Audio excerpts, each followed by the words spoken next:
Hey y'all, I'm Muriel. I'm back with another little car chat. So it's been a little minute. I've been working. Didn't realize it's been over 2 weeks since I uploaded a video. So y'all, here we go with a little life update. Welcome to all my new subscribers.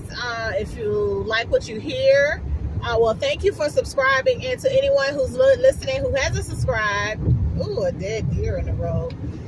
If you like what you hear, then hit that subscribe button, like my video, and on and on and on it goes. Y'all know the routine. Anywho, I'm leaving work. I'm leaving that full-time job that I accepted, 3 weeks ago. I still work my every other weekend supervisory position.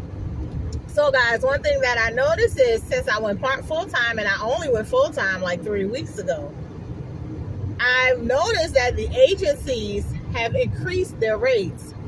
The local agencies, travel agencies, they've all increased their rates. And y'all, so when I took this job, I accepted this job at $40 an hour. I told y'all in other videos, $40 an hour, which was actually $1 more than I was getting at some agencies. For those of you who don't know, I'm in the Southeast. The pay is a lot less down here than it is a lot of other places. So working in long-term care, making $40 an hour as an RN is pretty decent. But anywho, so one of the agencies that I was working through, which is Shift Key, they were one of the only agencies that weren't canceling me all the time. And like I said in another video, I think the reason I was getting canceled was because I'm an RN who prefers to work long-term care. And so I believe if an LPN, wants to shift, they're going to get it before me. I understand that it's common sense. They'll, the company will end up paying a little less money, not a whole lot less, but enough for if they do it to a few RNs, they're saving probably thousands of dollars in a month. And so I took a full-time job. This job was paying me $40 an hour. It was a little more than I was making on those agency shifts, because some agency shifts, the regular pay was like $38, $39. I would put it up to like 41 or whatever. But then when you count the gas and driving and stuff, it really wasn't making sense for me to go to those places. So I took this full-time job. Fast forward to now, y'all, 3 weeks later, I have since gone PRN. I said that PRN. I didn't mean to say it so forcefully. And y'all, I know y'all saying this girl here, but this happens a lot of healthcare. Those of you who are in school, y'all will see once y'all come out, y'all will job hop so much, y'all gonna be like, ugh, y'all gonna be on the job for 3 weeks and quit. I mean, I ain't putting that on you, but some of y'all gonna do it. Now, if you're already working currently at a job and you plan to stay at that job once you finish, then you may last because you're familiar with the facility. But even when I first became a nurse, I job hopped so much, y'all, it was ridiculous. But I did what works for me. So now I'm PRN at that job. They're a little, they're a little upset about it because I was filling a need that they had as a full-time staff nurse, and I do my job very well. I'm going to toot my own horn because I've been in this field 21 years. I've earned the right to toot my horn. I do my job very well, especially in a long-term care setting, because I really don't need to be taught. Just basically, there's really not much you can teach me because I have kind of come across everything there is in a long-term care setting. So except for the few stints where I didn't work at all, I explained in another video, I would go sometimes 2, 3, 9 months without working because I just really didn't like the work. So anywho, I'm now PRN because I kept looking through those agency shifts, and they went up. Like, they are now at the base pay, they're paying like $47 an hour for an RN. That's an increase of $8 to $9 an hour. And I bid the shifts up. Like if a shift says $46.50, I bid it up to $48 and I get accepted. So y'all, maybe I was wrong, I don't know, but when I did my notice I was going PRN, it was notice effective immediately, meaning I gave them notice on a Monday that Tuesday I was going PRN. I didn't even complete the shifts that I had for that week. They were a little, I'm not gonna say upset that I was leaving. They understood. I told them there's nothing wrong with the facility.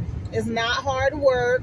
I wish I could stay because it is, it's real laid back. I said, but for my finances, I gotta go. I'm on average, I'm losing every shift that I went to work. And I mean, I started that job full time July the 11th. Y'all, every shift that I've worked, I've gone on the agency app, and there was a shift somewhere else where I could have made $8 more an hour. That may not seem like a lot to some, but that's like $96, almost $100 more a day. You say I do 3 shifts with that, that's $300 a week. That's a car payment every week. That's my light bill. That's 2 car insurance payments, 3 car insurance payments. That's $1,200 a month. Do you know what I can do? What I can pay off, what I can do with an extra $1,200 a month. And that's only with me working 3 12-hour shifts. If I decide to work 4, which I probably never will, not going to lie to y'all, but some of y'all out there, y'all are willing to do it. If I decide to work 4 12-hour shifts, that's $400 a week. That's $1,600 a month, not including the overtime pay. So I had to go, y'all. It didn't make sense for me to stay. I was almost getting to that trap of feeling like I owed the facility something because I didn't want to do this to them. But y'all, I just had to go. So today, I did go today to work with them for an 8-hour shift, because another thing that I've been finding with these agency apps is everything is 12 hours, and I'm not really feeling the 12 hours all the time either. I'm one of those nurses, I would rather do 5 8s than 3 12s. For some reason, leaving a facility at 3 o'clock in the afternoon or going in at 11 and leaving at 7 in the morning, it suits right with my soul. Like 8 hours is just, and it feels like I still have all day to myself.